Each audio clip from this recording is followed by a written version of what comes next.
নমস্কার বন্ধুরা, আবার একটা নতুন রেসিপিতে আপনাদের স্বাগত। এখানে একটা বড় আম নিয়েছি, প্রায় 1 কেজি মতো। ভালো করে ছিলে নিয়ে টুকরো টুকরো করে পিস করে কেটে নিলাম। তারপর একটা মিক্সিতে দিয়ে খুব ভালোভাবে পেস্ট করে নিয়েছি যাতে দানাদার না থাকে। এরপর কড়াতে তেল ব্রাশ করে নিয়েছি। একবারে লো হিটে আমি আমটার পেস্টটাকে দিয়ে এইভাবে নেড়ে চেড়ে নিচ্ছি। তারপরে আমি 1 কেজি চিনি শিরা আগের থেকে রেডি করে রেখেছিলাম। অল্প অল্প করে এই আমের পাল্পটার সঙ্গে শিরাটা মিশিয়ে দেব। তারপর কন্টিনিউ নাড়তে থাকতে হবে, তা না হলে তলায় লেগে যাবে। আর ফ্লেমটা একেবারে মিডিয়াম ফ্লেমে রাখতে হবে, বাড়ানো যাবে না।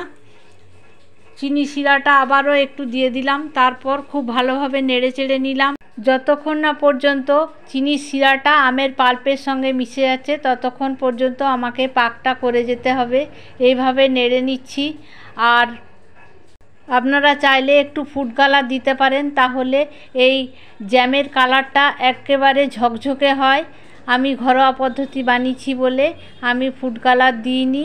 আর আগের থেকেই ধীরে ধীরে করে আমি আদা কুচিয়ে রেখেছিলাম আর একটু গোলমরিচ গুঁড়ো, প্রায় 2 চামচের মতো গোলমরিচ গুঁড়ো এর সঙ্গে অ্যাড করে দিলাম।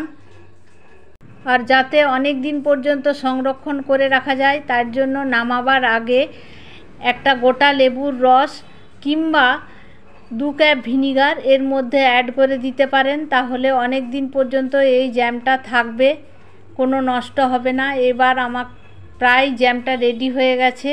এবার একটা বড় জারে সংরক্ষণ করে রেখে দেওয়া যাবে। সারা বছরই এটা রুটি, লুচি, পাউরুটি, পরোটা সব কিছুর সঙ্গেই একটু একটু করে খাওয়া যেতে পারে এবং খুব সুন্দর হয়, খেতেও খুব ভালো লাগে। বাজার থেকে কেনা জ্যামগুলোতে অনেক প্রিজারভেটিভ দেওয়া থাকে, তাই জন্য সেটা খাওয়া স্বাস্থ্যকর নয়। বাড়িতে বানিয়ে খেলে অনেকটা স্বাস্থ্যের পক্ষে ভালো। তাই আমি বাড়িতেই বানিয়ে ফেললাম আমের এরকম জ্যাম। আম দিয়ে জেলিও বানানো যায়। হ্যাঁ, আমার বলাই হয়নি, আমি প্রায় 25 গ্রামের মতো আদা লম্বা লম্বা কুচিয়ে রেখেছিলাম। এটা তৈরি হওয়ার আগের মুহূর্তেই আমি আদাগুলো এই জ্যামটার মধ্যে ছড়িয়ে দিয়েছি।